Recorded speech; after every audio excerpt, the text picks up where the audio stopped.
Chapitre 1. Le murmure derrière le rideau. Rue des Fleurs, Paris. A quiet prélude. La pluie tombait en filets délicats sur la ruelle pavée de la rue des Fleurs, adoucissant les contours du monde comme si un artiste céleste essuyait un dessin au fusain. C'était une rue empreinte d'élégance, bordée de façades art nouveau et parfumée du souffle invisible de fleurs invisibles. Derrière les volets clos, la vie chuchotait dans les rituels de l'intimité parisienne. Mais derrière le rideau de velours rouge du 17, le silence n'était pas seulement d'or, il était glacial. Madame Léo Fournier fut retrouvée morte un dimanche. La matinée avait commencé sans incident. Un laitier avait dévalé la rue en claquant des dents. Une jeune fille au foulard rouge avait ricané près du chariot du fleuriste. La vie avait continué comme d'habitude, jusqu'à ce que la femme de chambre, tremblante avec un plateau de café à moitié renversé, entre en titubant dans le salon et découvre sa maîtresse affalée sur le tapis persan, la tête penchée de façon anormale, un recueil de poésie encore ouvert à la main. « Poison ?» avait murmuré l'inspecteur Lefebvre 1 heure plus tard, regardant par-dessus le bord de son pince-nez, le front plissé. Ou peut-être une chute, mais le coup, il est brisé.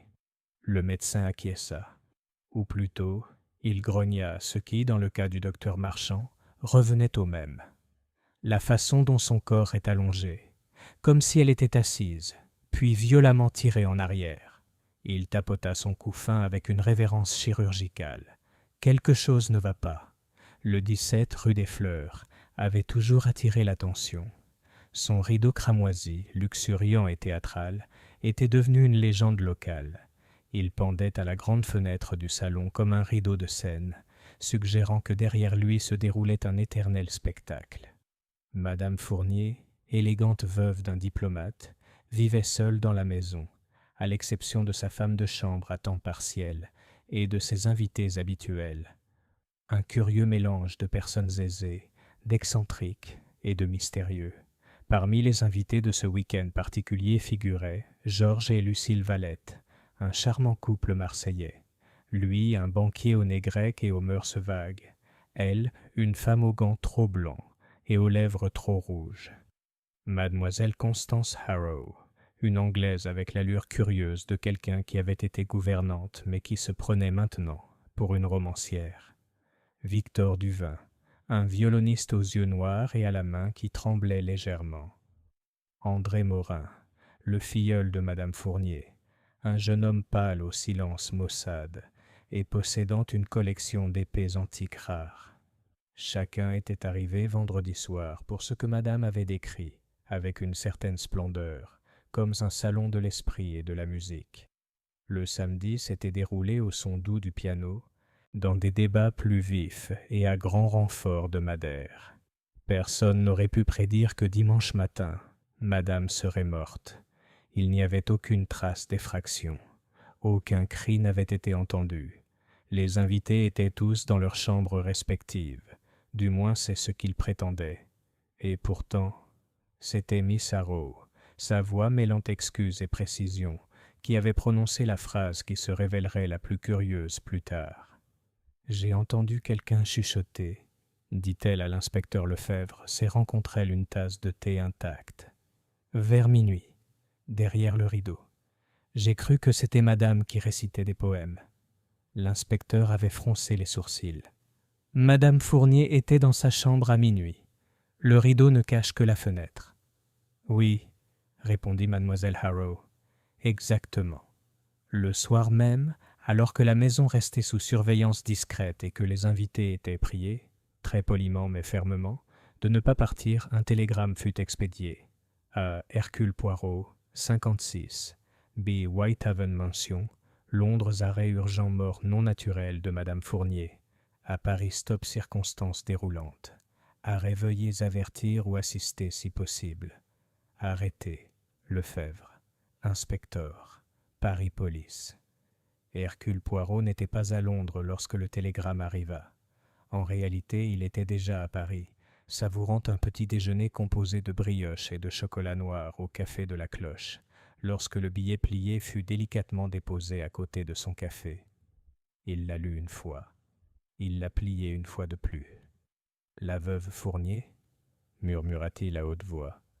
Hastings, de l'autre côté de la table, leva les yeux de son assiette d'œufs.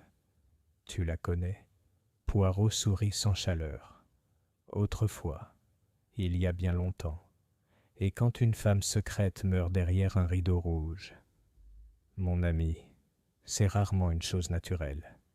Il s'essuya les coins de la bouche avec sa serviette et se leva. We go to rue des Fleurs. Au numéro 17, la tempête de questions attendait derrière le silence. Le rideau intact était suspendu comme toujours. Mais dans les plis du velours, Poirot allait bientôt découvrir un pli du temps, un murmure d'égarement, et peut-être la faible empreinte de la main d'un tueur. Chapitre 2. Une maison d'ombre. Le taxi noir s'arrêta au 17, rue des Fleurs, juste au moment où les nuages cédaient la place à un soleil ténu et hésitant. Hercule Poirot, impeccable comme toujours dans son costume gris tourterelle, en descendit avec la prudence d'un homme descendant sur une terre sacrée. Derrière lui, le capitaine Hastings le suivait, l'air perplexe, un petit carnet déjà à moitié rempli d'observations. La maison se dressait modestement mais fièrement, son balcon en fer forgé ondulant comme une calligraphie, ses fenêtres closes sauf une, celle derrière le fameux rideau rouge.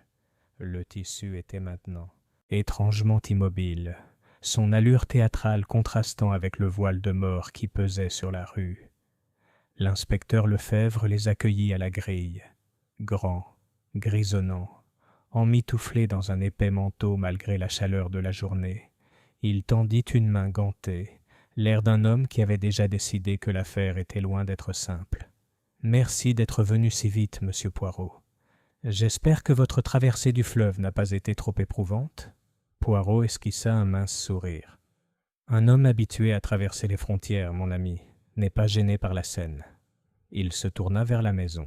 « Alors, vous avez gardé les invités à l'intérieur ? » ?»« Oui, tous. J'ai dû faire preuve de délicatesse. On ne confine pas des personnes d'un certain rang social sans les offenser. Mais j'ai été clair.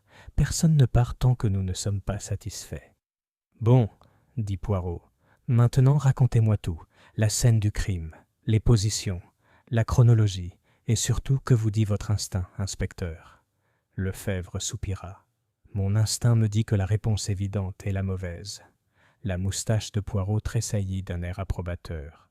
À l'intérieur, la maison était un tombeau opulent. Le salon sentait encore légèrement le lys et la poudre. La lumière du soleil filtrait à travers le rideau rouge, teintant la pièce d'une couleur de sang. Poirot resta immobile un long moment, laissant le silence s'abattre sur lui comme de la poussière. « C'est ici qu'elle a été trouvée ?» demanda-t-il doucement. Lefebvre hocha la tête. « Ici, sur le tapis, la tête tordue, le cou brisé. Le médecin dit que c'était une fracture nette, pas une chute. Plutôt... » Il hésita. Plutôt quelqu'un qui l'a violemment tiré en arrière. Les yeux de Poirot scrutèrent la pièce. Aucun signe de lutte? Aucun. Aucun objet déplacé. Aucune ecchymose, hormis au cou. Elle tenait un livre, Ronsard, ouvert à un poème d'amour. Poirot s'agenouilla près du tapis, traçant des lignes invisibles dans l'air avec un doigt ganté. « Elle attendait quelqu'un, dit-il. Ou plutôt, elle était à l'aise. On ne lit pas de poésie à voix haute pour un cambrioleur. » Lefebvre pencha la tête. « Comment as-tu su qu'elle l'avait lu à voix haute ?» Poirot désigna la table basse. Là, un verre de lait chaud, à moitié bu, une paire de lunettes de lecture, et voyez, le dos du livre était trop courbé. Elle le lisait avec intensité, probablement en train de réciter. La servante l'entendait souvent, n'est-ce pas? Lefebvre cligna des yeux. « Comment ?»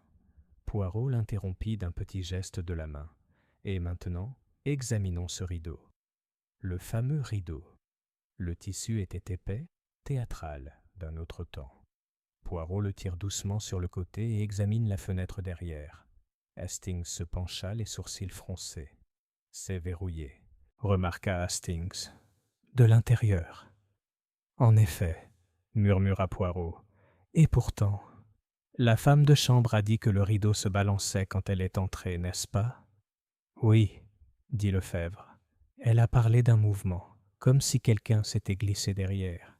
Mais nous n'avons trouvé personne. » Poirot fouilla dans les plis profonds du rideau et en sortit quelque chose de petit. Un fil. Non, pas un fil. Un simple fil sombre cheveux. Il l'a tenu à la lumière. Dit-il, voilà qui est très intéressant. En milieu de matinée, Poirot avait réuni la maisonnée dans la salle à manger, une salle majestueuse avec des chaises à haut dossier et des portraits à l'huile qui observaient la scène tels des jurés silencieux. Les invités semblaient naturellement ébranlés. Lucille Valette s'essuya les yeux avec un mouchoir en dentelle, son parfum flottant trop lourdement dans l'air. Son mari, Georges, fixait son café d'un air maussade, évitant le regard de tous. Victor Duvin était assis, raide, ses doigts martelant la table polie d'un rythme irrégulier. Les mains du violoniste étaient nerveuses, mais élégantes, et Poirot remarqua qu'il portait des gants à l'intérieur. Mademoiselle Constance Haraud, pâle mais posée, serrait son collier, un médaillon en argent, sans doute sentimental, et jetait des coups d'œil vers la fenêtre. On apercevait le rideau rouge d'ici, et André Morin, le filleul, était assis, affalé, les bras croisés, un air renfrogné gravé sur son visage juvénile. Il y avait quelque chose d'amer dans son silence, non pas du chagrin, mais du dédain. Poirot prit place à la tête de la table, joignit les doigts et commença. « Mesdames et messieurs, dit-il d'une voix calme et claire, je comprends que ce soit une période très difficile. La mort de Madame Fournier vous a tous bouleversés, mais je vous demande de me permettre quelques questions simples. La vérité, même douloureuse, doit être révélée avec précision. » Il se tourna vers Lucille. « Madame Valette, où étiez-vous entre 11h et minuit ?» Lucille cligna des yeux. « Dans ma chambre, en train de lire. » Georges dormait déjà. Son mari grogna. « Je prends du somnifère. Tous les soirs. Elle le sait. » Poirot se tourna vers Miss Haraud. « Et vous, mademoiselle ? J'ai entendu quelqu'un chuchoter, » dit-elle d'une voix encore légèrement incrédule. « J'ai tout dit à l'inspecteur. Je n'ai pas compris, c'était juste une voix douce, presque celle d'un fantôme. » Poirot ne dit rien, il hocha simplement la tête. Il regarda André. « Et vous, monsieur ?» André haussa les épaules. « J'étais à la bibliothèque. Je lisais une lettre.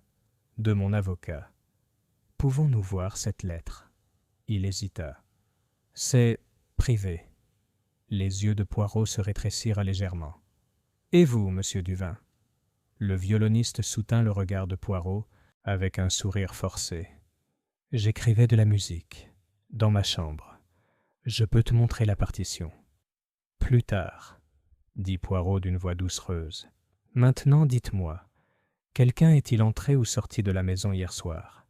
Quelqu'un d'extérieur à votre groupe ?» Un silence s'installa dans la pièce, et puis Miss Haraud a parlé. « Eh bien, oui, il y avait un homme. Toutes les têtes se sont tournées.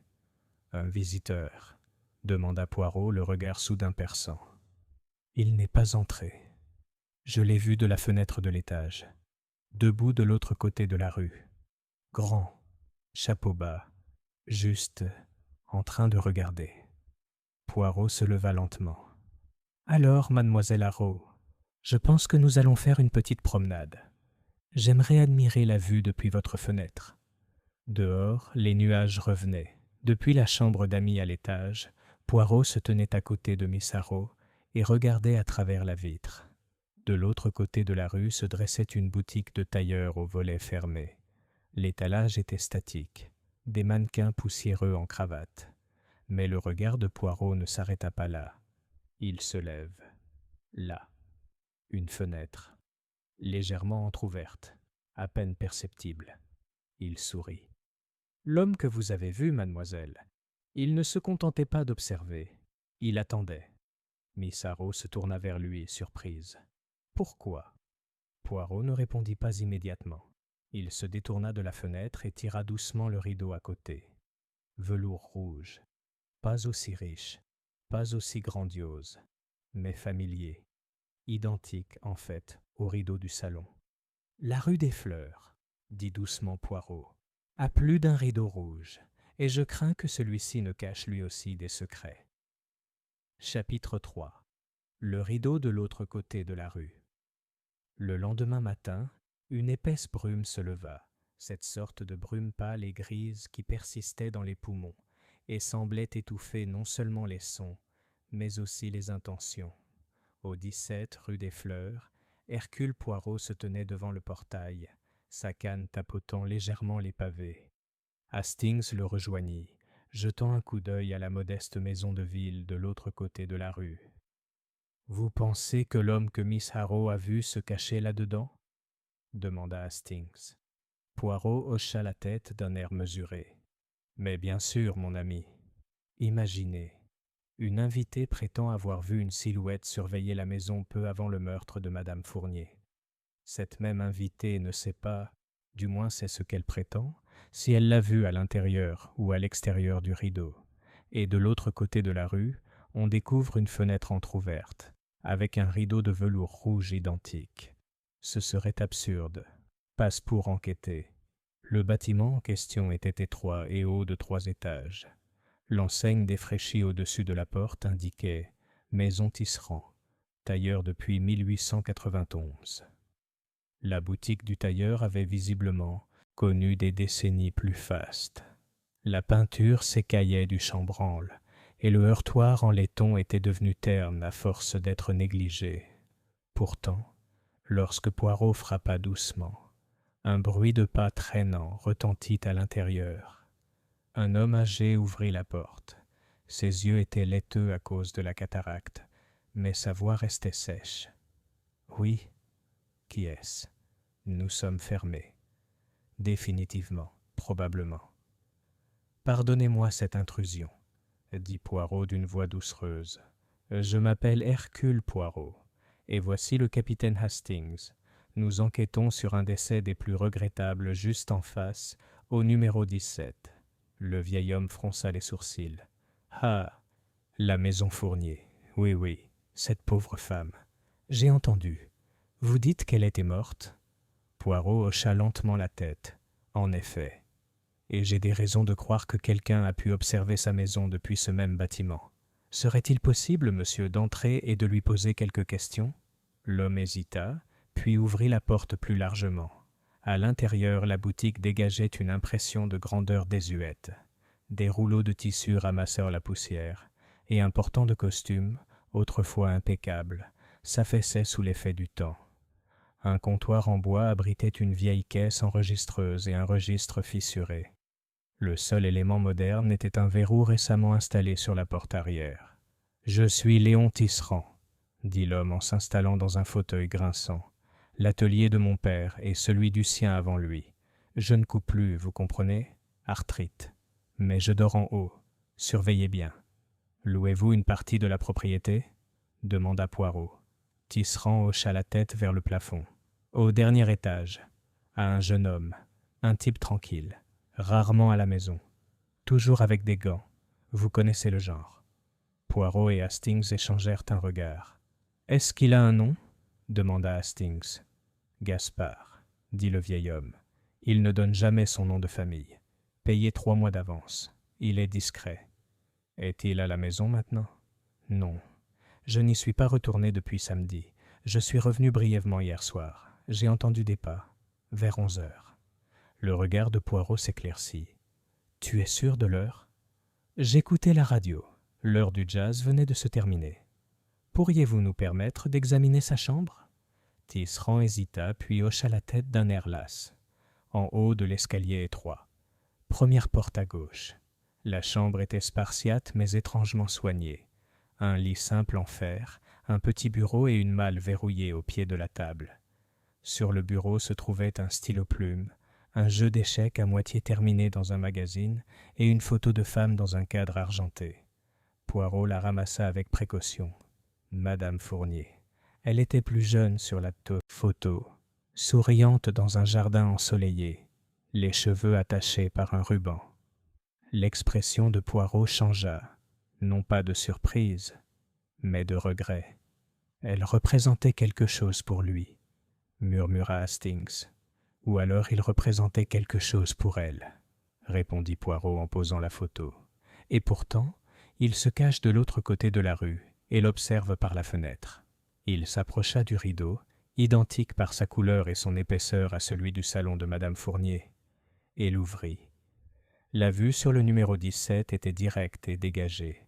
Poirot tire lentement le velours rouge entre ses doigts.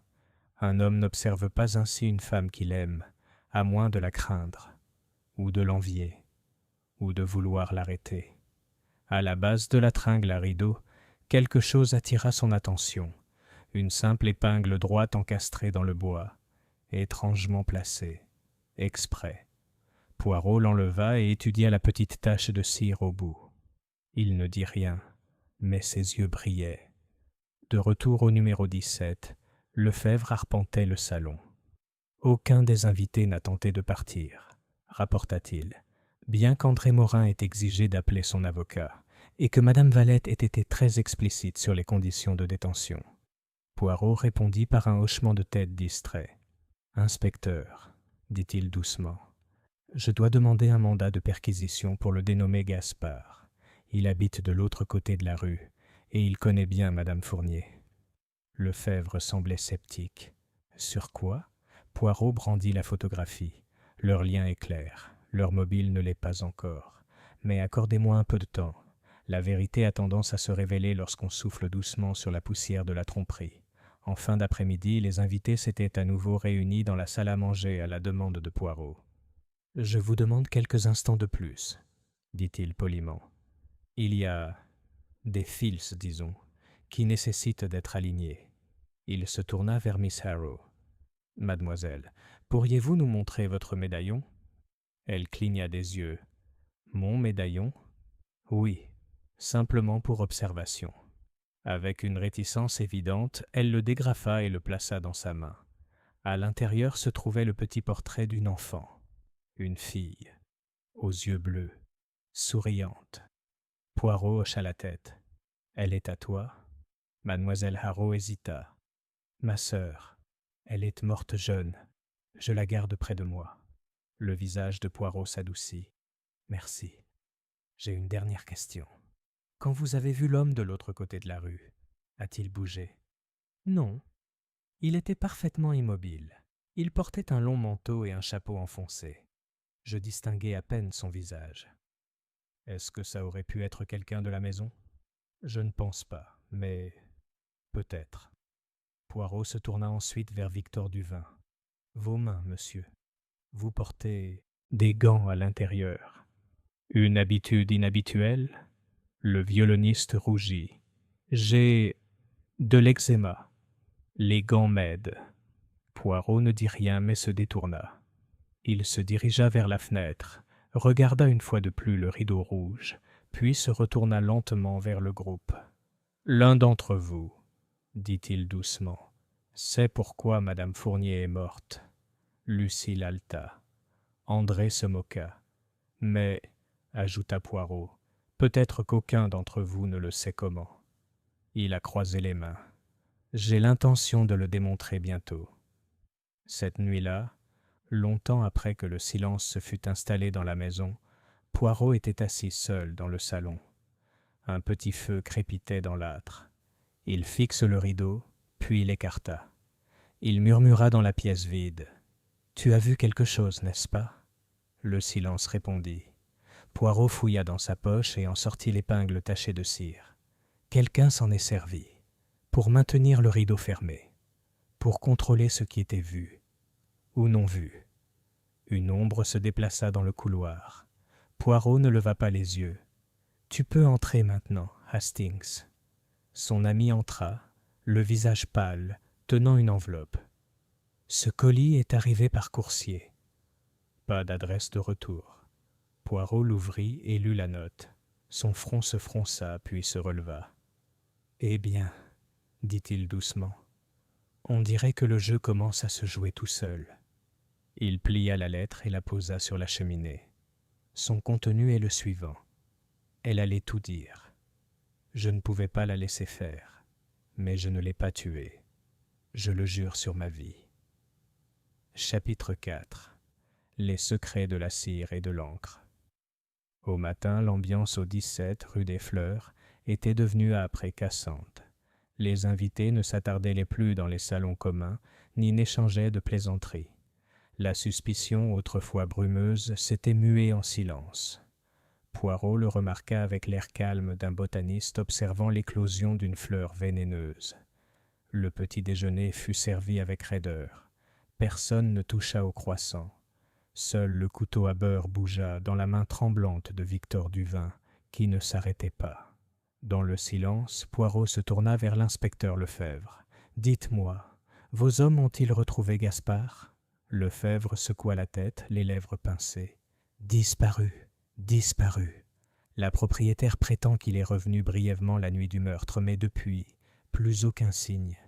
Nous avons alerté les autorités frontalières. » Poirot soupira, non pas de déception, mais de confirmation. « Il ne sera pas facile à trouver. » « Pas encore. » Hastings, assis à côté, se pencha en avant. « Mais vous avez dit qu'il observait Madame Fournier, et il avait sa photo. » Poirot hocha la tête. « Oui, et il avait un mobile, je crois, mais pas l'occasion. » Lefebvre haussa un sourcil. « Alors, qui soupçonnez-vous » Poirot se leva de sa chaise. « Je soupçonne, dit-il, doucement, que la réponse ne se trouve pas dans les rues de Paris, mais entre les murs de cette maison, et plus précisément, dans une conversation qui n'était pas censée être entendue. » En milieu de matinée, Poirot retourna au salon et examina une fois de plus le rideau de velours rouge. Ses doigts parcoururent le bord intérieur où il avait trouvé l'épingle. Il remarqua alors, avec une extrême attention, une légère trace près de l'ourlet, invisible à moins de savoir regarder. « De la cire, » dit-il à voix haute. Il a appelé Hastings. « Voyez-vous cette marque ici ? Une traînée, faible, translucide, comme le reflet d'une bougie. » Hastings se pencha. « Oui, mais comment la cire de bougie a-t-elle pu atterrir sur le rideau ?»« Ah !» sourit Poirot, « mais ce n'est pas la bonne question. La meilleure est, qui l'a placée là délibérément ?» Il se tourna vers le buffet et examina les bougeoirs en argent. L'un d'eux était légèrement désaligné. Il le souleva. Sous sa base, un morceau de vélin fin, recourbé et brûlé à un coin. « Caché, » murmura Poirot. « Pas détruit, juste caché. » Il le déplia avec délicatesse. C'était un extrait d'une lettre, visiblement arrachée à une page plus longue. L'encre était passée, mais lisible. « Ne peut plus te protéger. Si tu insistes pour que cela soit rendu public, tu dois te préparer aux conséquences.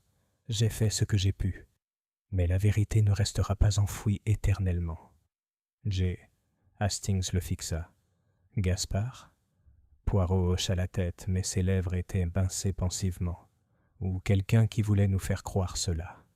Plus tard dans la journée, Poirot mena sa nouvelle série d'entretiens, plus subtile désormais, plus psychologique. Il commença par Victor Duvin, invitant le violoniste dans le bureau. « Vos mains, monsieur, » dit Poirot, « tremblent encore ?» Victor hocha la tête, honteux. « Oui, un problème temporaire. Cela a gâché mes performances. Et vous connaissiez bien Madame Fournier ? On s'est rencontrés par des amis. Elle tenait un salon, vous savez. Elle adorait la musique. Elle s'était gentille avec moi, autrefois. » Poirot ne dit rien, observant simplement la façon dont les doigts gantés de Victor se tordèrent sur ses genoux. « Est-ce qu'elle s'est déjà confiée à toi ? A-t-elle parlé de secret ?» Victor leva brusquement les yeux. « Quel genre de secret ?» Le regard de Poirot était froid. « Ceux qui impliquent la confiance ou la trahison. » Le violoniste ne répondit pas. Poirot a ensuite parlé avec Lucille Valette, la trouvant dans le salon en train de tamponner du parfum sur ses poignets. « Une période difficile, madame ?» Elle exhala la fumée d'une fine cigarette. « On peut dire ça. Une maison pleine de nervosité et de jugement, et une femme morte dans la pièce d'à côté. » Le ton de Poirot était doux. « Vous parlez sans affection pour madame Fournier. Lucille rit doucement. Elle avait une façon particulière de regarder les gens, comme si elle savait déjà le pire à leur sujet. Et savait-elle le pire à ton sujet? Lucille croisa son regard, les yeux brillants. Elle le pensait. Mais je lui ai dit que les ragots peuvent être dangereux, surtout quand on les murmure derrière un rideau. Poirot se pencha. Étiez-vous la dernière personne à lui avoir parlé, madame? Lucille a écrasé la cigarette dans le cendrier. Non, dit-elle, mais j'ai peut-être été la dernière à menacer son. Cet après-midi-là, Poirot reçut un visiteur. C'était Marcel Fournier, le frère du défunt mari, un universitaire grisonnant à la toux légère et au regard froid. Lefebvre l'avait fait venir de la campagne. Il est venu porteur d'informations. « Mon frère est mort il y a 12 ans, dit-il en s'installant lourdement dans le fauteuil. Et Léonie, Madame Fournier, a changé après sa mort. Elle n'était plus seulement une hôtesse. Elle s'est mise à collectionner des secrets, des lettres, des confessions. C'est devenu une sorte d'obsession. » Poirot hocha la tête. « Elle a parlé de dénoncer quelqu'un? » ?»« Oui. Elle me l'a dit il y a une semaine, autour d'un thé. Elle avait enfin décidé de me révéler ce qu'elle appelait le fardeau. Elle n'a pas voulu dire de quoi il s'agissait, mais elle a dit que cela ruinerait au moins une vie dans cette maison. » Les yeux de Poirot s'illuminèrent. Alors elle invitait. « Les avoir ici délibérément? » ?»« Je crois que oui. » Il s'arrêta. C'était une femme prête à détruire quelqu'un. Et quelqu'un, peut-être, l'a détruite en premier. La nuit était tombée à nouveau.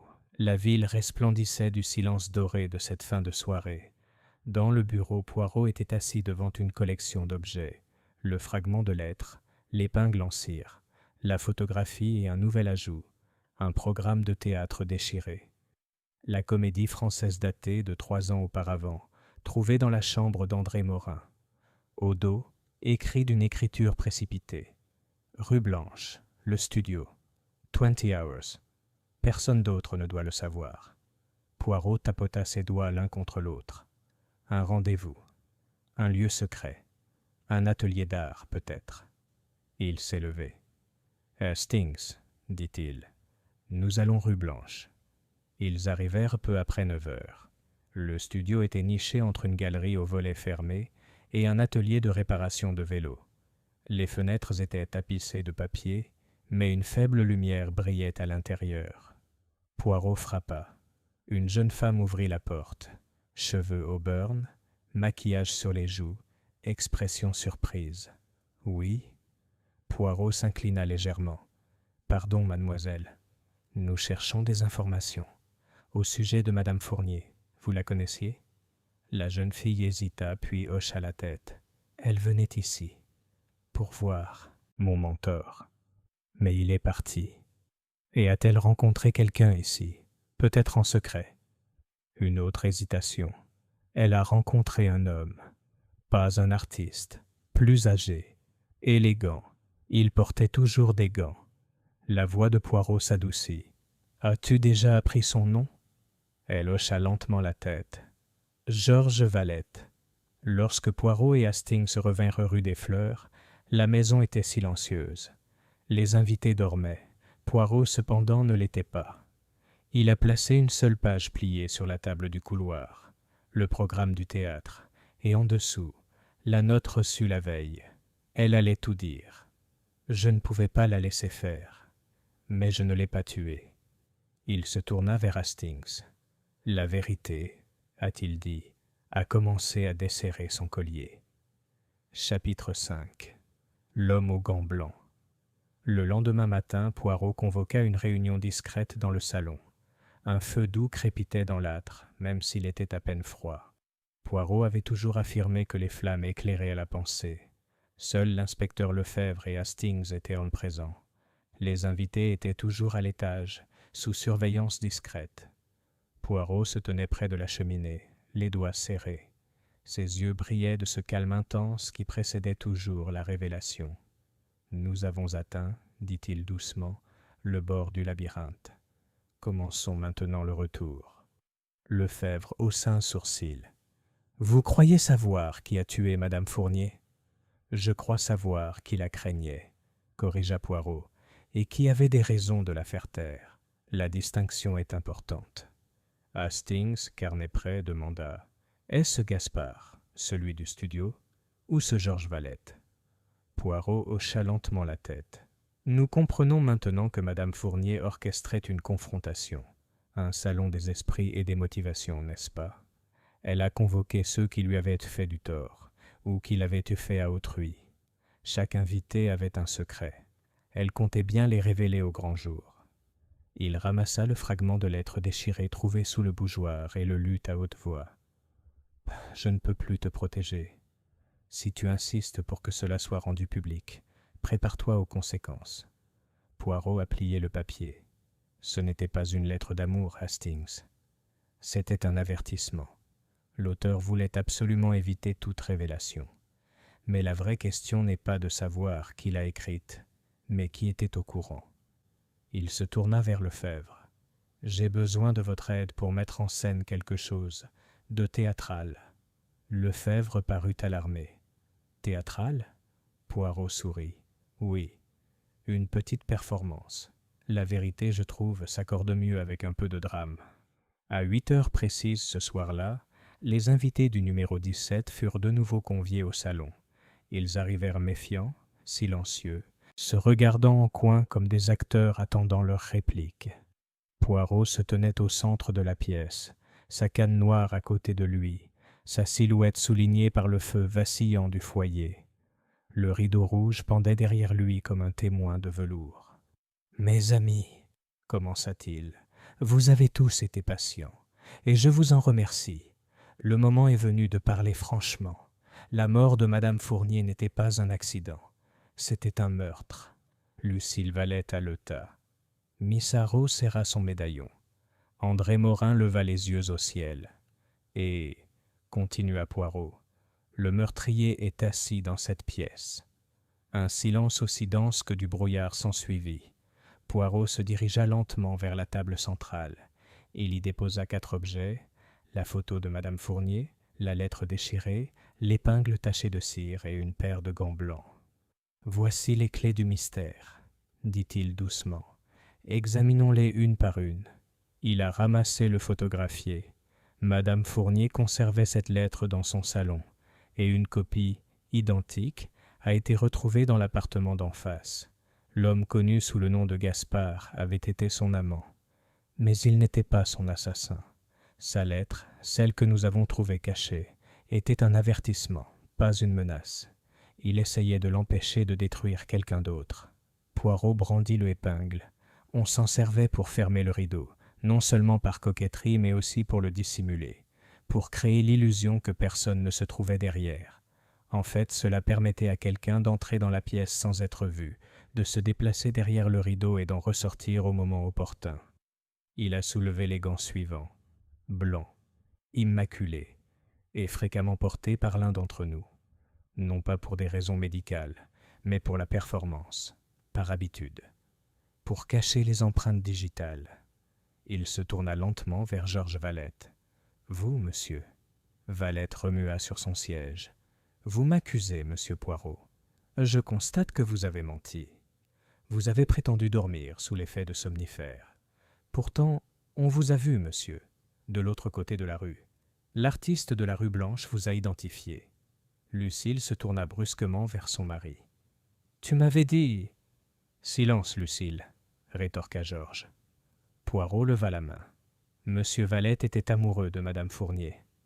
Autrefois, avant d'épouser sa femme actuelle, il avait promis de quitter Lucille, puis il a rompu sa promesse. Madame Fournier s'apprêtait à révéler cette liaison, n'est-ce pas? Et pire encore, elle en avait la preuve. Il a brandi le lettre-fragment. Vous avez écrit cela, mais ce n'était pas suffisant. Elle ne s'est pas laissée influencer. Elle avait aménagé son salon comme une scène. Elle comptait lire la lettre à voix haute à ses invités. Vous démasquez devant votre femme. Vous saviez qu'elle lisait de la poésie au salon le soir. Vous avez attendu dehors, de l'autre côté de la rue. Puis vous avez traversé. Vous avez utilisé l'entrée des domestiques. Vous connaissiez la maison pour vos précédentes visites. Poirot prit une inspiration puis parla clairement. Tu es entré en silence. Tu es passé derrière le rideau. Et quand Madame Fournier s'est rassise sur sa chaise, un livre à la main, inconsciente, tu as glissé tes mains gantées autour de son cou et tu l'as tordu. Une mort silencieuse, rapide, brutale. Lucille le regarda avec horreur. C'est vrai, Georges? Valette se leva furieuse. Elle m'a ruinée. Elle aurait tout pris. Ma carrière, mon mariage, mon nom. Poirot hocha la tête solennellement. Alors tu l'as réduite au silence. Pour toujours. L'inspecteur Lefebvre s'avança. C'est un aveu, monsieur. Mais Poirot leva la main. Non. Il n'est pas le seul à porter le poids de la culpabilité. Il se tourna lentement vers Lucille Valette. Vous, madame, avez retrouvé les gants le lendemain matin. Vous les avez reconnus. Mais vous n'avez rien dit. La voix de Lucille tremblait. Je ne savais pas quoi faire. Vous avez brûlé le reste de la lettre. Vous saviez que si elle était révélée, votre mari serait détruit, et vous avec lui. Alors vous l'avez protégé. Poirot s'inclina légèrement. Mais maintenant, madame, le rideau est levé. La scène est nue, et nous avons vu ce qui se cache derrière. Tandis que Georges Valette était escorté par les hommes de l'inspecteur Lefebvre, Poirot se tourna vers le reste du groupe. Le feu s'était éteint, n'étant plus qu'une faible lueur.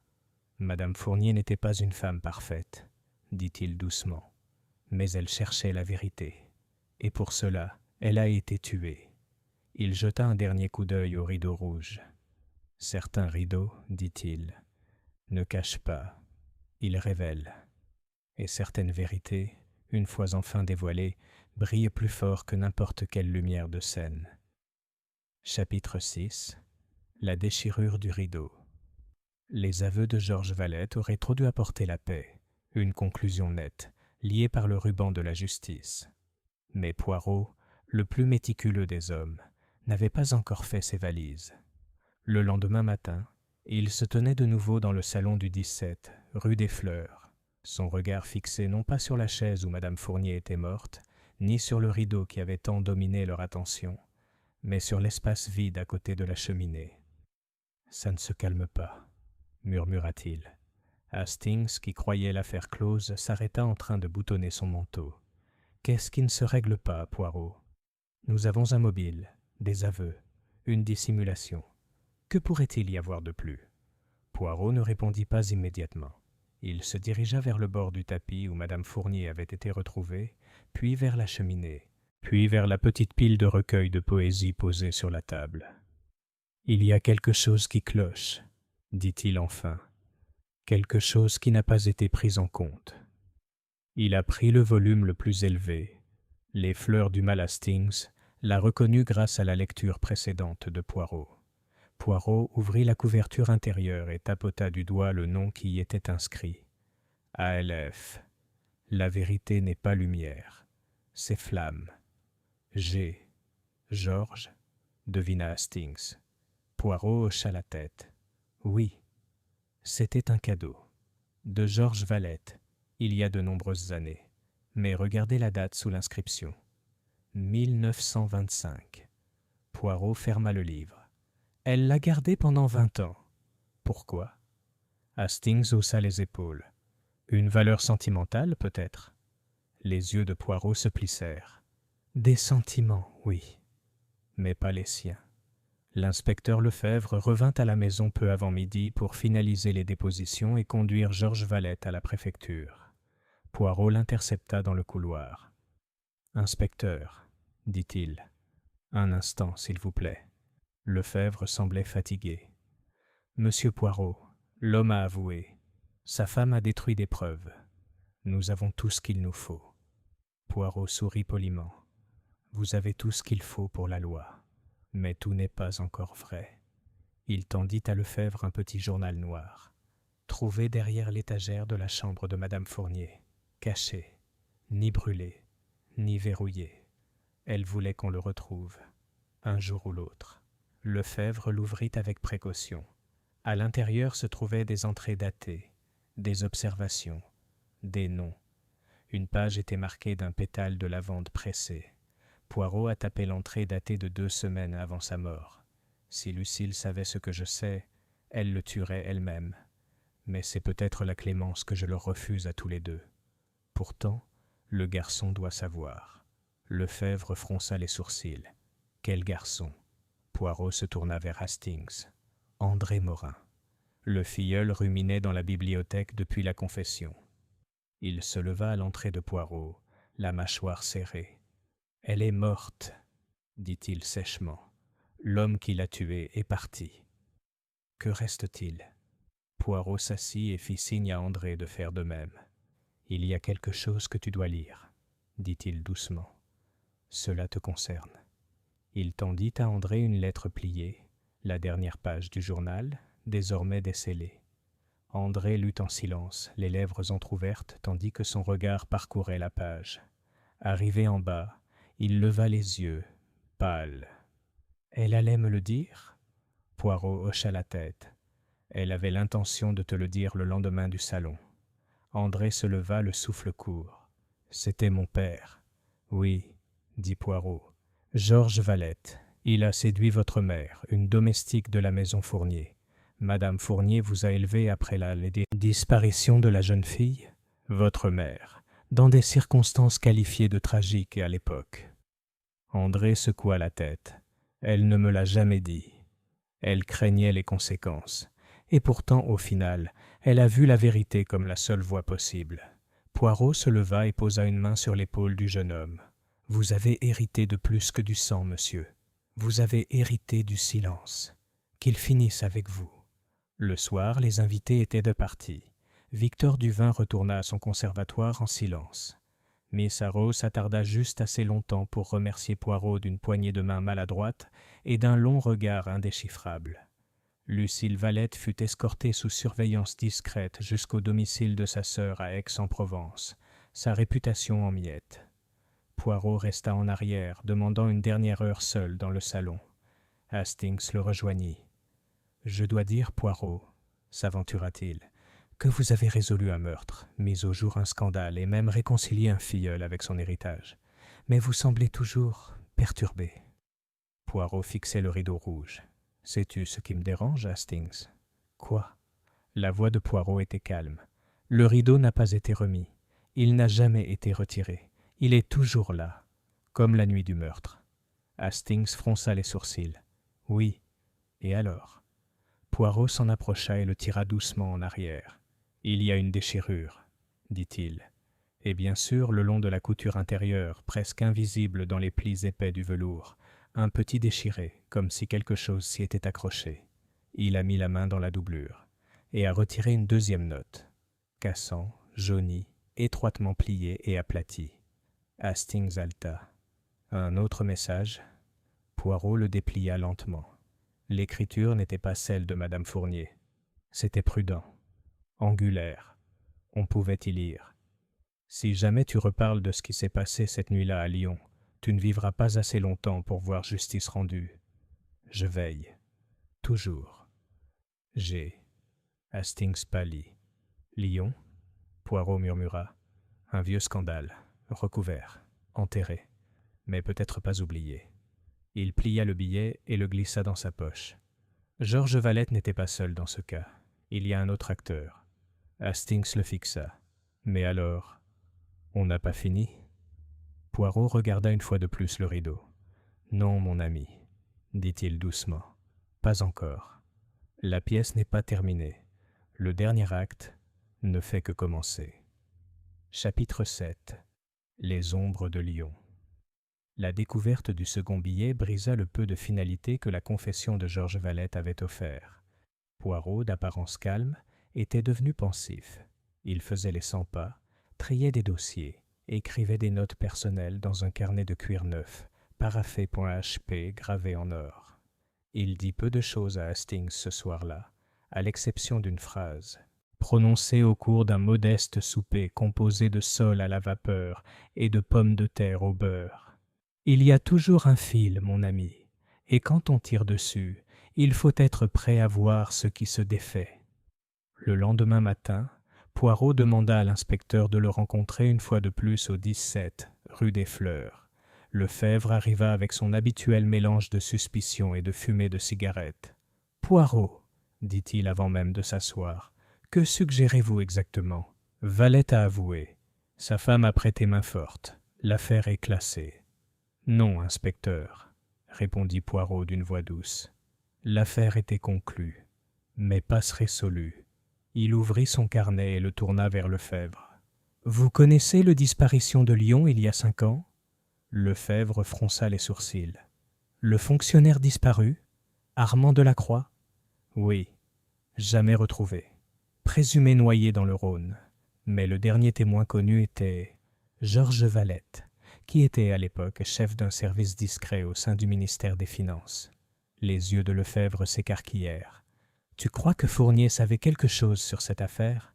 Poirot leva une fois de plus le billet jauni. « Si jamais vous parlez à nouveau de ce qui s'est passé cette nuit-là à Lyon, c'était du chantage, » dit doucement Poirot, « ou peut-être un marché.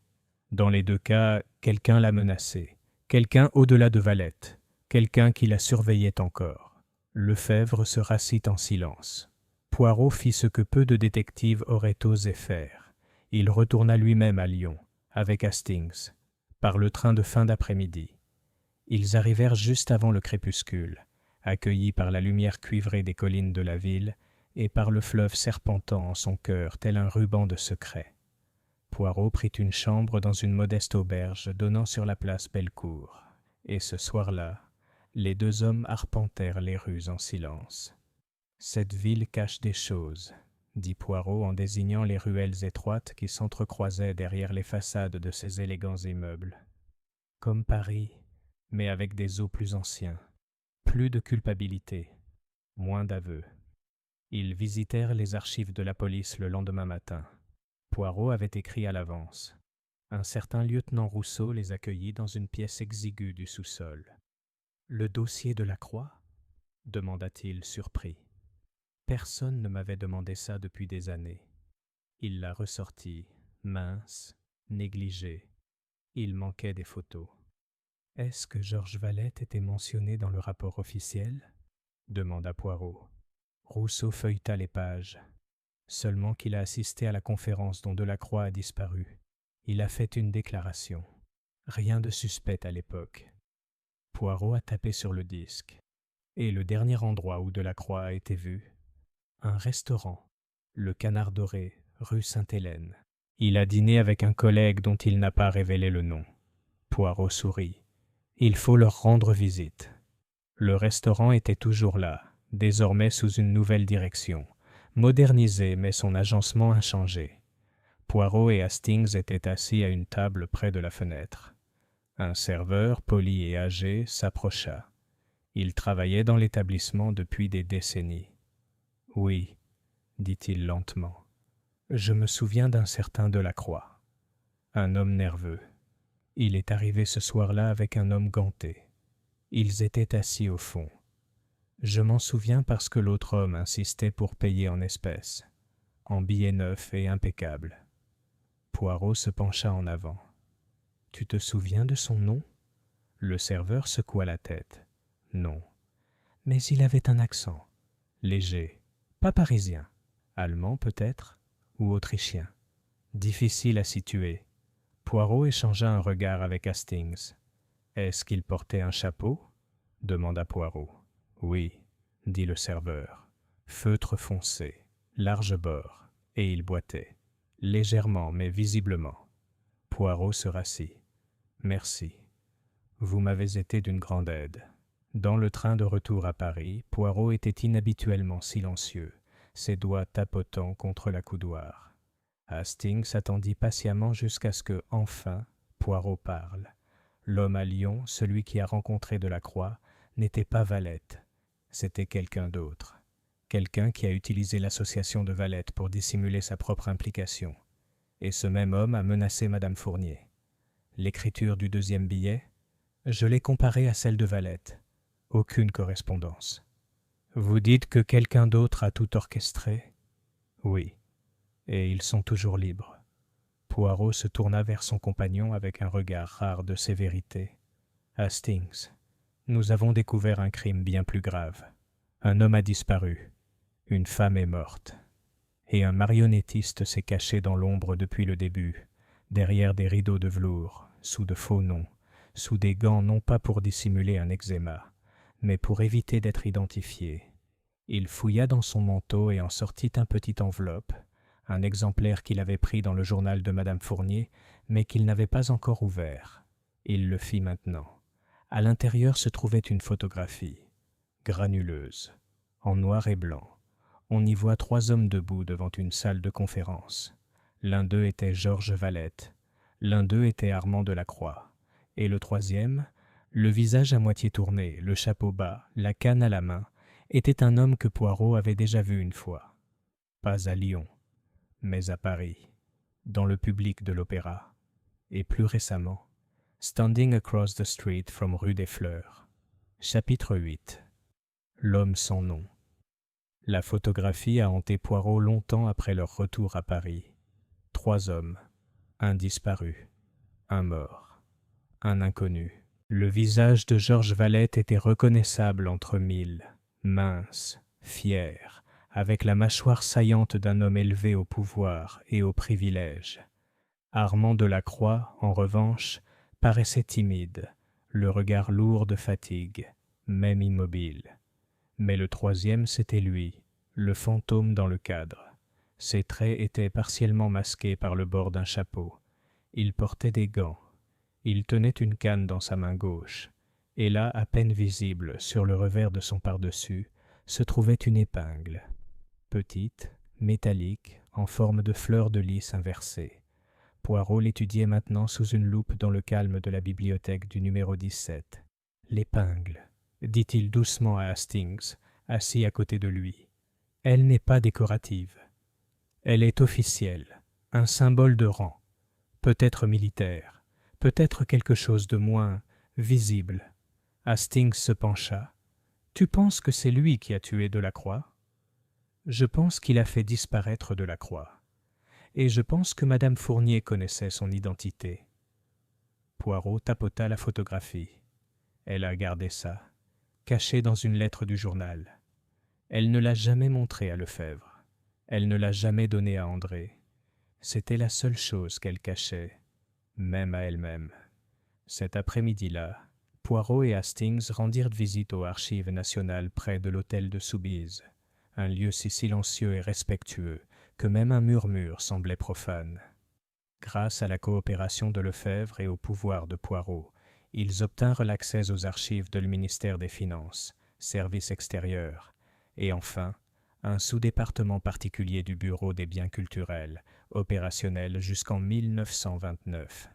Dans un fichier presque oublié sous un dossier mal étiqueté, Poirot a trouvé le nom, baron Emil von Kelstein, attaché autrichien, transféré à Paris en 1924, disparu des archives publiques en 1931, collaborateur connu de Valette et de Delacroix, conseiller spécial aux affaires culturelles. Hastings cligna des yeux. « Kelstein, c'est allemand. » Poirot le corrigea doucement. Un noble autrichien, mais quelqu'un qui évoluait facilement dans les cercles politiques et financiers. Après la guerre, beaucoup d'hommes portaient des masques, par honte ou pour se protéger. Certains utilisaient de faux noms, d'autres se taisaient. Poirot posa le dossier. Von Kelstein, je crois, n'a jamais vraiment disparu. Il a simplement changé de rôle. Ce soir-là, de retour rue des Fleurs, Poirot convoqua Lefebvre et le seul invité qui n'avait pas encore quitté Paris, Mademoiselle Constance Harrow. Elle était restée dans une petite pension près de la Seine, soi-disant pour rassembler des éléments pour un roman. Mais Poirot soupçonnait une autre raison. Ils se sont rencontrés dans le salon du numéro 17. Miss Harrow était calme, son médaillon toujours visible autour de son cou, bien. Qu'elle portait maintenant une robe différente, vert pâle, moins sévère qu'avant. Poirot la salua chaleureusement. « Mademoiselle, pardonnez-moi la convocation, mais vous détenez le fil conducteur, je crois. » Elle haussa un sourcil. « Oui, tu étais le seul à avoir vu l'homme d'en face, » dit Poirot, « celui au chapeau. Et tu as mentionné quelque chose de très particulier, un accent. Tu as dit qu'il était doux, presque musical. Mademoiselle Harrow hésita. Oui, Poirot hocha la tête. L'homme que vous avez vu n'était pas Georges Valette. C'était le baron Émile von Kelstein. Il surveillait le numéro 17, non par curiosité, mais par peur. Il savait que Madame Fournier avait l'intention de révéler son identité. Elle avait des lettres. Et elle avait ceci. Il a brandi la photo. Miss Harrow pâlit. « Elle m'a parlé de lui, » murmura-t-elle. « 2 nuits avant sa mort. Elle m'a dit qu'il y avait un homme qui avait disparu sans mourir, qu'il tuerait à nouveau si nécessaire. » Poirot s'avança. « Pourquoi ne l'as-tu pas dit plus tôt ?» Elle regarda Lefebvre. « Parce que je craignais que la police ne me croie pas. J'ai une réputation de dramaturge. J'ai pensé qu'elle avait peut-être exagéré, ou que c'était une invention, un fantôme littéraire. » Le ton de Poirot s'adoucit. Mais ce n'était pas le cas. Il existe, et il était là. Il se tourna vers Lefebvre. Cet homme, Émile von Kelstein, n'a jamais été arrêté, jamais inquiété. Il a disparu des archives, mais pas de Paris. Je crois qu'il réside toujours à Paris, sous un faux nom. Lefebvre croisa les bras. Et vous proposez de le retrouver comment ? Nous n'avons pas de photo récente, pas d'adresse, pas d'identité. Poirot sourit. Ah, mais nous avons quelque chose de bien mieux. Nous avons style. Le lendemain, Poirot visita l'Opéra Garnier. Non pas pour assister à un spectacle, mais pour rencontrer son metteur en scène. Un homme corpulent nommé Rousseau, passionné de mode viennoise et peu insensible aux questions policières. Mais Poirot n'était pas là en tant que policier. Il était là en tant que connaisseur du détail. « Monsieur, dit-il, je cherche un de vos mécènes. Un homme qui assiste à toutes vos premières. Il porte des gants, un chapeau. Il est assis en loge numéro 5. » Rousseau cligna des yeux. « Oui. » Le monsieur qui boite. La moustache de Poirot tressaillit. « Oui, celle-là. » Rousseau regarda autour de lui et baissa la voix. « Il utilise le nom Monsieur Muller. Paye toujours en espèces. Parle parfaitement français, mais avec un léger accent. Autrichien d'antan. Il a réservé une place pour la Traviata la semaine prochaine. » Poirot sourit. « Puis-je acheter une boîte à côté de lui ?» Rousseau hocha la tête. « Tu peux. » Le soir de la Traviata, Poirot et Lefebvre prirent place dans Case 6, les lumières s'éteignant autour d'eux. Hastings attendait, dans le hall en contrebas, déguisé en placeur. 2 policiers en civil s'attardaient dans le cercle supérieur. Et dans Case 5 était assis un homme avec un chapeau à large bord, une canne noire et des gants blancs. De Kelstein. Il regardait la scène, immobile. Il n'applaudissait pas. Il ne buvait pas. Son immobilité était anormale, celle d'une vie habituée à ne pas être vue. Et puis, à l'entracte, Poirot se leva. Il traversa la cloison en velours et frappa sur le cadre de la boîte 5. « Baron von Kelstein, » dit-il doucement, « puis-je m'asseoir à côté de vous ?» L'homme n'a pas répondu au début. Puis il se retourna.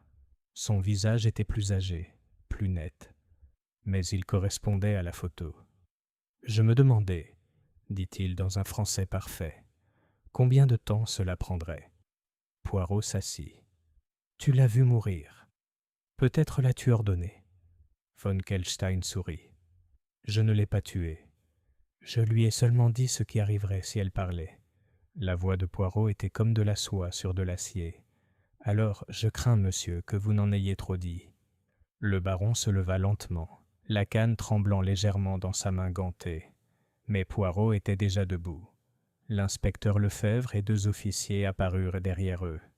Le jeu était terminé. De retour au numéro 17, Poirot se tenait seul dans le salon, regardant une fois de plus le rideau rouge. Hastings entra tranquillement. Il a avoué. Poirot hocha la tête. À Delacroix, à la corruption, au silence, mais pas au meurtre. Ça, il l'a laissé à Valette. La lâcheté est aussi un choix. Hastings regarda le feu. Alors, enfin, c'est fini ? Poirot pencha la tête. Peut-être. Le rideau est tombé, mais il faut toujours se demander. Il jeta un dernier coup d'œil au pli du velours rouge. Qui est encore dans le public? Chapitre 9. Le piège dans le jardin. L'atmosphère parisienne changea subtilement lorsqu'une grande vérité fut révélée. Du moins, c'est ce que croyait Poirot, et le matin suivant l'arrestation discrète du baron von Kelstein, il prit son petit déjeuner non pas dans le salon du numéro 17, mais dans le jardin d'hiver clos derrière la maison. Les plantes s'éveillaient encore des premiers souffles du printemps, et l'odeur de la terre humide imprégnait l'allée de pierre comme un parfum. En face de lui, Hastings était assis avec une tasse de café tiède, toujours en train de digérer les événements de l'opéra de la nuit précédente. « Il n'a pas résisté », a déclaré Hastings. « Cela m'a surpris. » Poirot beurra son toast avec une précision posée. Ce sont souvent les hommes les plus dangereux qui se rendent le plus poliment. Von Kelstein a vécu trop longtemps dans l'ombre. Il comprend que disparaître maintenant ne ferait que confirmer sa culpabilité. Mais ne vous y trompez pas, c'est un homme qui joue sur le long terme. Hastings fronça les sourcils. Mais c'est fini, non? Il a avoué le chantage. Nous avons la lettre, la photo, sa fausse identité. Poirot tapota le manche de sa cuillère contre le bord de la tasse. Nous avons des preuves, dit-il doucement. Mais passe tous la vérité. Il se lève. Viens, Hastings. Le jardin renferme un secret. Poirot le conduisit le long du sentier sinueux jusqu'au fond du jardin d'hiver, où un portail bas en fer se dissimulait derrière un rideau de lierre.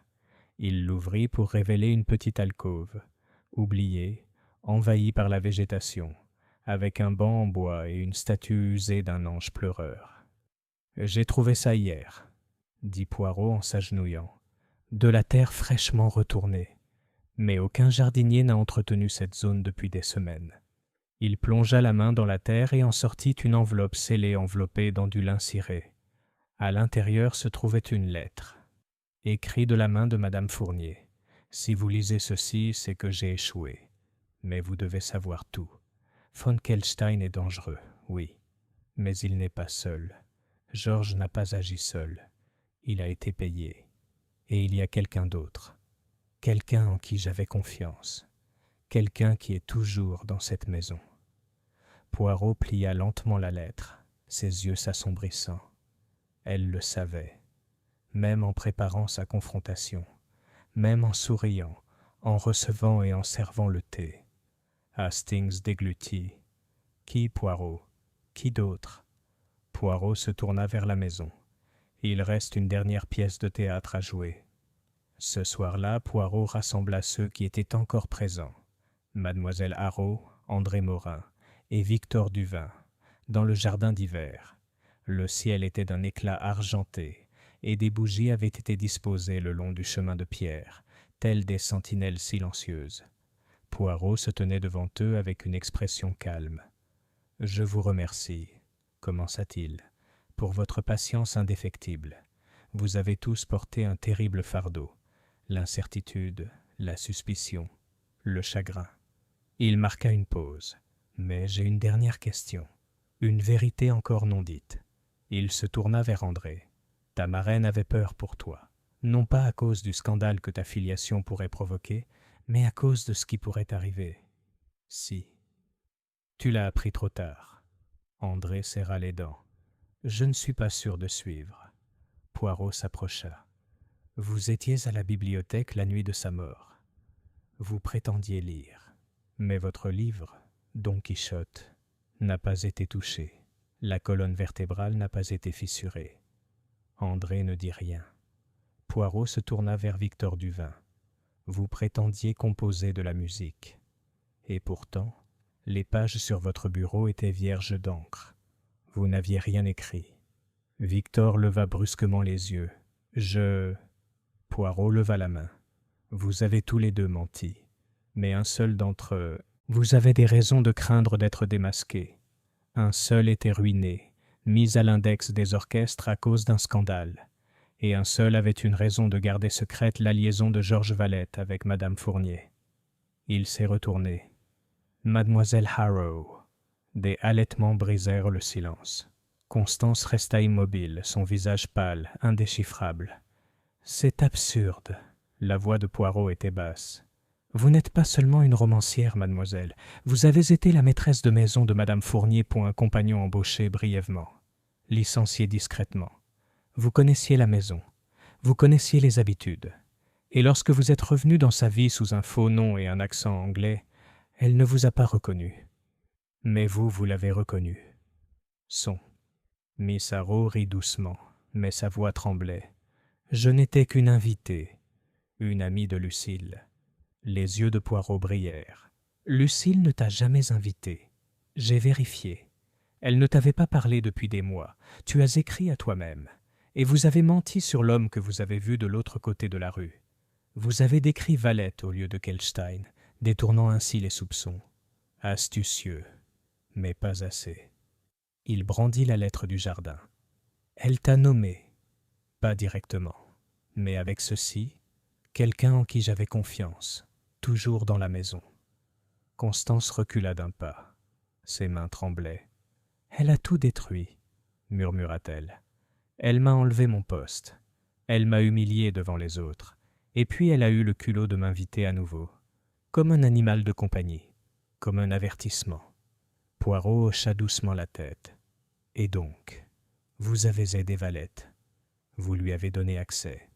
Vous avez distrait les autres. Vous avez murmuré derrière les rideaux.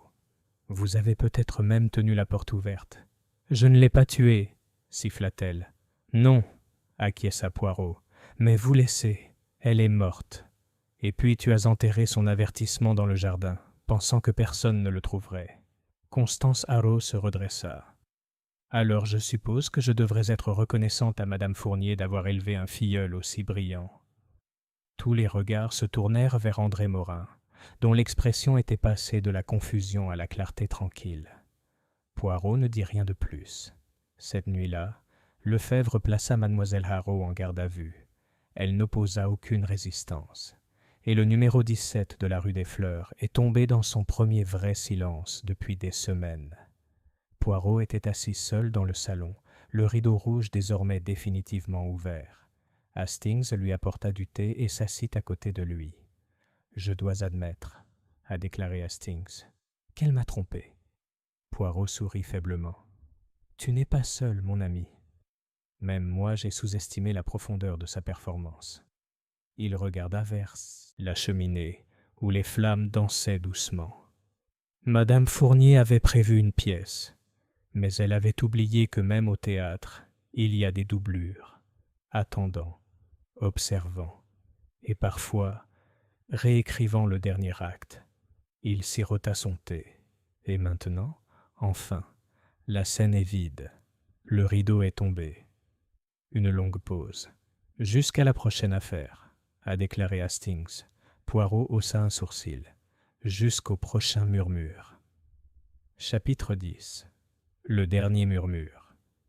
Le printemps était déjà bien installé à Paris lorsque Poirot retourna au 17, rue des Fleurs, mais pas en tant que détective. La maison avait été fermée, ses volets repeints, ses pièces vidées. Le rideau de velours avait enfin été retiré, tiré par un ouvrier qui murmura quelque chose comme s'il supportait le poids des fantômes.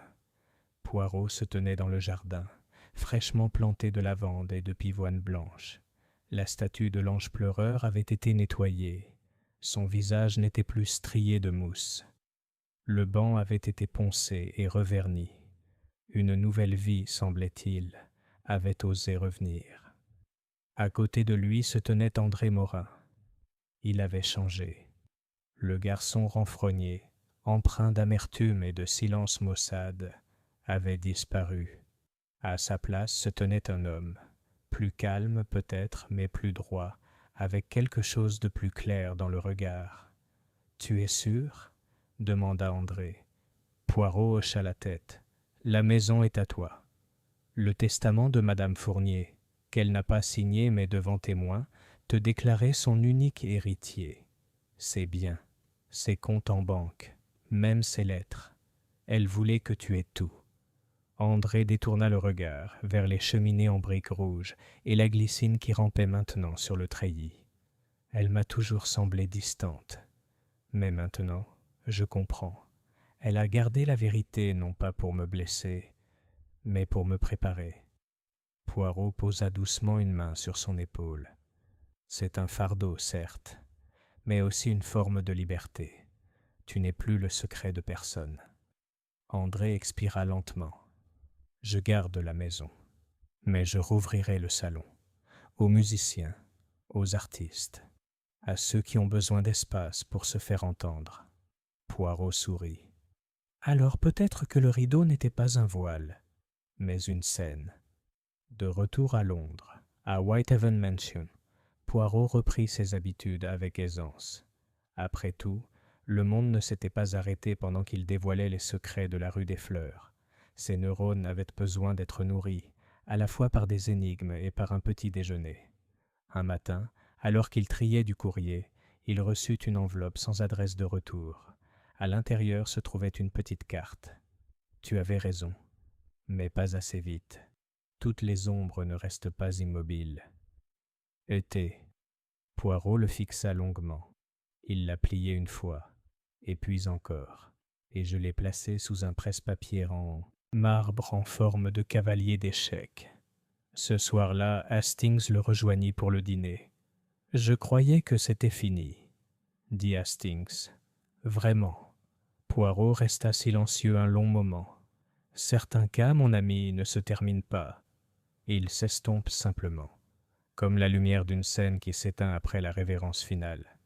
Mais derrière le rideau, les acteurs respirent encore. La pièce suivante est déjà en cours d'écriture. » Hastings se pencha en arrière. « Seras-tu prêt ?» Poirot s'essuya la bouche avec une serviette, les yeux pétillants. « Toujours. » Chapitre 11. Un rappel à Vienne. 3 semaines s'étaient écoulées depuis les dernières arrestations. Le printemps s'était prolongé jusqu'au début de l'été, et Paris avait commencé à fleurir avec son élégance habituelle. Des pétales de rose dans le parc, des violonistes au crépuscule au bord de la Seine, et des amoureux sirotant un expresso à la terrasse des cafés avec un optimisme insouciant. Mais Hercule Poirot, malgré ses habitudes ordonnées et son affection pour le calme, n'était pas resté immobile. Il avait été pensé. Il ne s'agit pas de Madame Fournier. Pas même au sujet du piège soigneusement construit qui avait conduit à la chute de Constance Harrow. Mais à propos de la carte, tu avais raison, mais pas assez vite. Toutes les ombres ne restent pas immobiles. Et cette signature, E, persistait dans son esprit comme l'arrière-goût du sucre brûlé. Et puis une deuxième lettre est arrivée, cette fois à Vienne. Poirot s'était rendu en Autriche à l'invitation d'une vieille connaissance, le docteur Léopold Lischka, neurologue d'une grande discrétion et, comme on le découvrait, décrypteur de codes pendant la guerre. Le prétexte était une conférence, mais la véritable raison résidait dans une fine enveloppe dactylographiée qui attendait à la réception du concierge lorsque Poirot s'était enregistré à son hôtel sur le Kärntner Ring. Retournez à l'endroit où la photo a été prise. Le 3e homme n'est pas le dernier. Et Hastings, qui avait rejoint Poirot seulement un jour plus tard, lut la note avec un mélange d'irritation et de confusion. C'est absurde. On a déjà tout découvert, n'est-ce pas?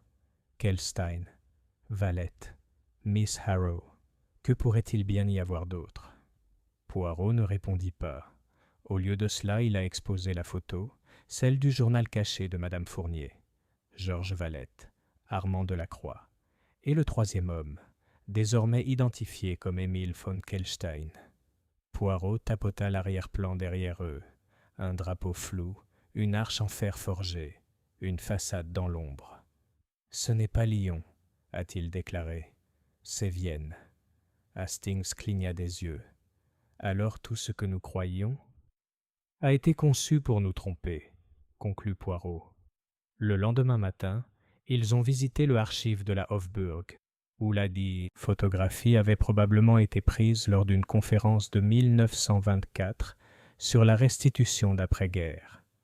Dans les archives, Poirot a trouvé la liste originale des délégués. Parmi les noms, Valette, Kelstein, Delacroix, et encore un, Edgar Schillinger, chargé de liaison culturelle, Vienne, un homme qui a disparu des archives officielles en 1926. Les sourcils de Poirot se froncèrent.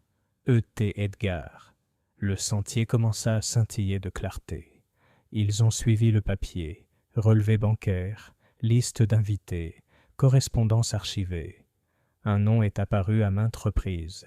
Edgar Schillinger, vu vivant pour la dernière fois en 1926, alors qu'il assistait à un bal masqué organisé par le baron von Kelstein. Par la suite, plus aucun témoignage, pas de nécrologie, pas de funérailles, mais son signature apparut, subtilement et sous des pseudonymes, sur des transactions immobilières en France, des comptes ouverts à Zurich, et, le plus accablant, sur un transfert confidentiel de fonds daté de 2 jours après la disparition d'Armand Delacroix.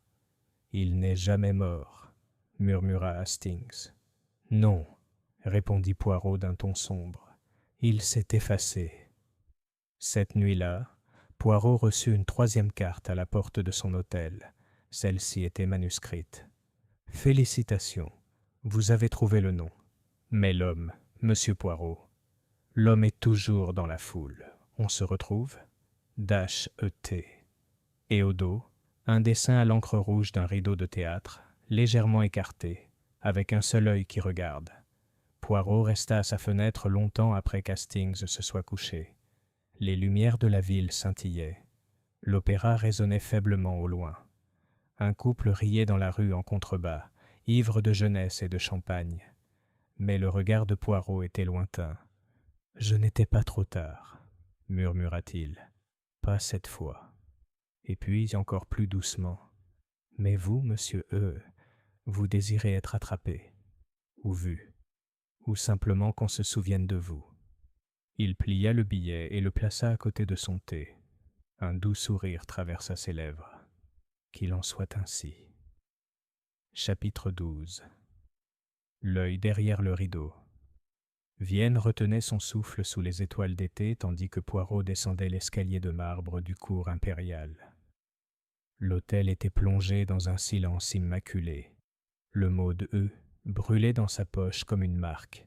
Pas seulement un message, mais un défi. Pas seulement une menace, mais une invitation. Il était temps. Lui et Hastings étaient attendus dans un salon privé à théâtre à Vienne, le même lieu où, des décennies plus tôt, le grand Hugo von Hofmannsthal avait dévoilé des secrets à travers l'opéra. Ce soir, Poirot le soupçonnait. Un autre opéra allait se dérouler, sans ouverture, sans orchestre, et avec un seul compositeur invisible. Acte 1. L'hôte qui n'arrive jamais. Ils furent accueillis aux portes du théâtre non pas par le personnel, mais par un préposé en civil qui parlait avec un accent sec et tendit à Poirot une enveloppe scellée avant de disparaître dans l'ombre. « Mon cher monsieur Poirot, je suis vraiment désolé d'avoir manqué notre rendez-vous. Mais comme vous le savez, je trouve la scène plus supportable lorsque je contrôle l'éclairage. Veuillez vous asseoir en loge 12. Vous constaterez que le programme a changé. » La loge était située bien au-dessus de l'auditorium principal, ombragée et silencieuse, offrant une vue non pas sur la scène, mais sur toutes les autres loges, observant les spectateurs. Poirot entra le premier, sa posture impeccable. Hastings le suivit, jetant des regards nerveux autour de lui. Pas de spectacle, Poirot. Poirot fit un geste vers le siège. Et pourtant, nous sommes